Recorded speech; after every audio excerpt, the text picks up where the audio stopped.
전문적으로 트레이딩을 하는 분들을 보면 차트에 선을 그어가며 매매하는 모습을 본 적이 있을 텐데요. 추세선을 이용한 매매 방법은 성공한 많은 트레이더분들에게 오랫동안 사랑받는 매매 기법 중 하나입니다. 오늘은 추세선을 올바르게 그리는 방법과 추세선을 활용해 실전 매매에 적용하여 수익을 극대화하는 방법 등 추세선에 대한 모든 것들을 알려드리려고 합니다. 대부분의 사람들은 분위기에 따라가려는 심리가 강하기 때문에 사람의 심리가 쉽게 변하지 않으며 일정 기간 동안 같은 방향으로 지속되는 경향이 있는데요. 이를 우리는 추세라고 합니다. 이러한 움직임을 알기 쉽게 표시하기 위해 고점과 저점을 선으로 그려서 확인할 수 있는데 이를 추세선이라고 합니다. 가격은 상승과 되돌림을 반복하며 저점과 고점이 같이 높아지는 모습을 볼 수 있는데 일반적으로 우리는 이런 모습을 보고 상승 추세라고 표현합니다. 상승 추세에서 높아지는 저점과 저점을 연결하여 선을 그리면 상승 추세선이 됩니다. 이렇게 추세선을 연결했더니 가격이 추세선에 닿을 때마다 반등하며 상승을 이어나가는 걸 볼 수 있습니다. 반대로 가격은 하락과 되돌림을 반복하며 고점과 저점이 같이 낮아지는 모습을 볼 수 있는데 일반적으로 우리는 이런 모습을 보고 하락 추세라고 표현합니다. 하락 추세에서 낮아지는 고점과 고점을 연결하여 선을 그으면 하락 추세선이 만들어지는데 이렇게 추세선을 연결했더니 가격이 추세선에 닿을 때마다 저항을 받으며 하락하는 모습을 볼 수 있습니다. 이렇듯 추세선에 닿을 때마다 추세 방향으로 상승 또는 하락이 나온다면 가장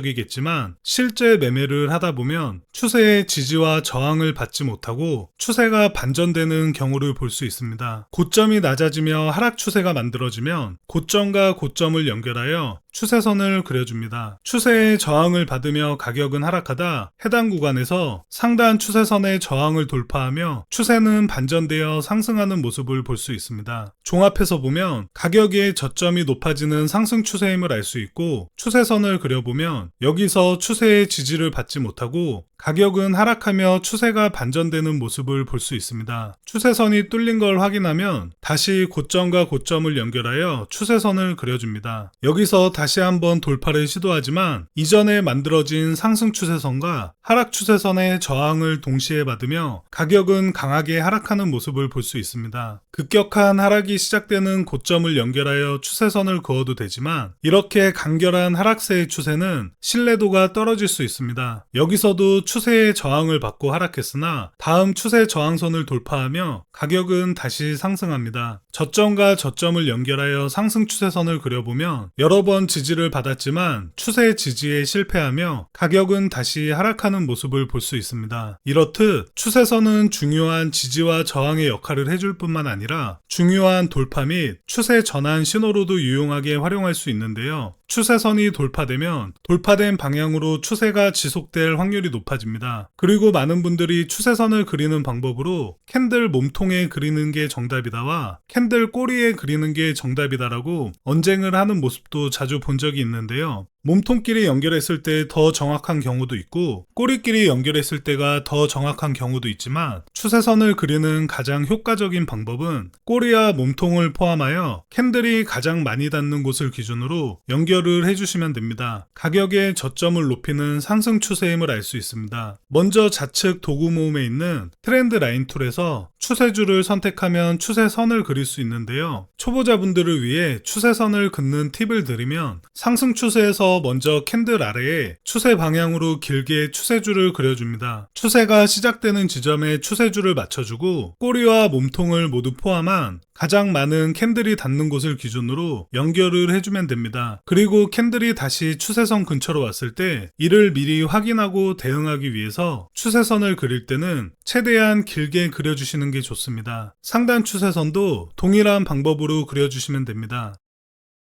반대로 가격은 고점을 낮추며 하락 추세가 진행 중임을 알 수 있는데요. 고점을 기준으로 최대한 많이 닿는 곳끼리 연결하여 추세선을 그려주면 됩니다. 그리고 추세선을 그릴 때 또 하나 생각해야 되는 부분은 최소한 2번의 지지 또는 저항을 받아야 유의미한 추세선의 역할을 해주는 경우가 많습니다. 추세선이 모든 캔들에 정확히 닿으면서 움직이는 게 아니기 때문에 지지와 저항과 동일하게 선으로만 생각하지 말고 하나의 영역으로 보는 게 좋습니다. 좋습니다. 추세선의 저항을 받으며 가격은 하락하는 모습을 볼 수 있는데요. 추세선을 이용한 타점을 잡는 간단한 팁을 드리면, 전체적인 추세가 하락 추세일 때 캔들이 추세선의 저항을 맞고 하락하면 바로 매도 포지션에 진입하기보다는 하락 추세 범위 안에서 가격이 반등하는 지점에 저점과 저점을 연결하여 작은 추세선을 그려주고, 추세선을 아래로 돌파할 때 숏 포지션을 잡는 방법이 있습니다. 디테일한 설명은 영상 후반부에 자세히 설명드리고, 고점과 저점을 찾는 데 숙달되지 않은 분들을 위해 고점과 저점을 자동으로 찾아주는 지표도 같이 알려드리겠습니다. 차트에 추세선을 그리는 방법은 알았으니 추세선을 활용한 매매 방법에 대해 알아볼 텐데요. 저점과 저점을 연결하여 추세선을 그려보면 지속적으로 추세선의 지지를 받으며 상승하는 모습을 볼 수 있습니다. 앞에서 말씀드린 대로 두 번의 지지를 받고 세 번째 지지를 받는 구간부터 유의미한 추세로 보는 게 좋은데요. 상승 추세선의 지지를 받으며 상단 추세선의 저항을 돌파하게 되면 강한 상승으로 이어질 확률이 높아집니다. 반대로 고점이 낮아지는 하락 추세임을 알 수 있는데요. 고점과 고점을 연결하여 추세선을 그려보면 추세선 상단에 닿을 때마다 하락하는 모습을 볼 수 있습니다. 그리고 저점을 계속해서 낮추다가 저점이 높아지는 모습이 나오게 되면 추세가 반전될 확률이 높아지는데요. 저점과 저점을 연결하여 작은 추세선을 그려줍니다. 삼각수렴 형태의 패턴이 완성되는데 상단 저항선을 돌파해주는 모습이 보이면 롱 포지션을 진입하는 방법이 있고, 작은 추세의 지지를 받으며 그 다음 추세의 지지를 받는 이런 구간에서도 손절과 익절 구간을 짧게 설정하고 단타로 접근하는 방법도 있습니다. 앞에도 저점을 연결하여 추세선을 그려보면 여기서도 작은 수렴이 만들어지고 추세선이 무너지면서 하락하는 걸 볼 수 있습니다. 추세의 지속성을 활용하여 매매를 하는 방법으로 먼저 상승 추세임을 알 수 있는데요. 저점과 저점을 연결하여 추세선을 그려줍니다. 여기서 두 번 이상의 추세의 지지를 받으며 다시 지지를 받고 상승하는 타점에서 바로 매수 포지션에 진입할 수 있지만, 매수 타점을 한 번 더 확인하기 좋은 방법으로 상승 추세 속에서 나온 반대 추세의 작은 추세선을 그려줍니다. 여기서 작은 하락 추세선을 돌파하면 상승 추세에서 자주 볼 수 있는 되돌림 구간으로 판단하고 추세선을 돌파하는 캔들에서 롱 포지션 진입해줍니다. 가격은 그대로 상승하는 모습을 볼 수 있습니다. 반대로 고점과 고점을 연결하여 추세선을 그려줍니다. 여기서도 두 번 이상의 추세의 저항을 받으며 다시 저항을 받고 윗꼬리가 달리는데 상승의 힘이 약해졌다 판단하고 매도 포지션에 진입할 수 있지만, 조금 더 확률을 높이는 방법으로 반대 추세의 작은 추세선을 그려줍니다. 여기서 추세선을 다시 아래로 돌파해주는 해당 캔들에서 숏 포지션 진입해줍니다. 그 이후 가격은 그대로 하락하는 모습을 볼 수 있습니다. 다른 예시도 보여드리면 고점과 저점이 낮아지는 하락 추세인 걸 알 수 있습니다. 저점을 계속해서 낮추다가 여기서 저점이 높아지는 걸 볼 수 있는데요. 이런 경우 하락 모멘텀이 약해지며 상승 추세로 전환될 확률이 높아지게 됩니다. 이렇게 저점이 높아지며 더블 바텀 형태의 패턴이 나오면 손절은 더블 바텀 하단으로 설정 후 롱 포지션 진입하거나 주요 저항 구간을 체크한 뒤 추세선을 돌파 후 저항 구간도 같이 돌파해주는 캔들에서 손절은 캔들 하단으로 설정하고 롱 포지션 진입하는 방법이 있습니다. 고점과 저점을 체크하기 어려운 분들에게 도움을 주는 지표를 하나 알려드리면, 지표 검색에서 하이어 하이 로어 로어를 검색 후 해당 지표를 추가해 줍니다. 지그재그 패턴과 캔들의 고점과 저점을 표시해주는 지표로 경험이 부족한 분들에게는 큰 도움이 될 수 있는 아주 유용한 지표입니다. 중요한 다른 예시도 보여드리면 저점과 저점을 연결하여 상승 추세선을 그려줍니다. 여기서도 계속해서 고점을 높이다가 고점이 낮아지는 걸 볼 수 있는데요. 이는 상승 모멘텀이 약해지고 있다고 볼 수 있으며 하락 추세로 전환될 확률이 높아지게 됩니다. 이전과는 반대로 더블탑 형태의 차트가 만들어지는데 지지 구간을 체크해 줍니다. 지지 구간과 추세의 지지를 받지 못하고 하락하는 캔들에서 숏 포지션 진입해 줍니다. 여기서 굉장히 중요한 점은 상승 모멘텀이 약해진 상태에서 지지 라인이 무너짐과 동시에 상승 추세선도 무너진 자리인데요. 지지와 저항을 보는 사람과 추세선을 보는 사람, 캔들의 모양과 차트 패턴을 보는 사람 등 모든 기술적 분석이 모여있는 자리이기 때문에 사람들의 매도세가 동시에 몰리면서 하락할 확률이 높아집니다. 이런 구간은 수많은 시장 참여자들의 중요한 매도 심리가 작용된 구간이라 쉽게 뚫리지 않고 강한 저항 구간이 될 확률이 높아지게 됩니다. 보고 있는 차트를 더 짧은 시간 프레임으로 쪼개보면 차트의 움직임을 조금 더 명확히 볼 수 있고 중요 구간 내에서 매수자와 매도자의 굉장한 힘싸움이 벌어지는 걸 알 수 있는데 결국 강한 매도세를 이기지 못하고 하락하는 모습을 볼 수 있습니다. 이렇듯 추세선 역시 사람들의 심리가 실시간으로 반영되며 성공한 많은 트레이더분들이 사용하고 신뢰하는 매매 방법이니 많은 공부와 연습을 통해 나만의 무기로 만들어서 수익 많이 보셨으면 좋겠습니다. 이번 영상에서는 추세선을 효과적으로 그리는 방법과 추세선을 활용한 다양한 매매 방법에 대해 소개해드렸습니다. 영상이 도움이 되셨다면 좋아요 버튼만 눌러주시면 너무 감사하겠습니다. 다음 영상에서도 유익한 내용으로 찾아뵐게요.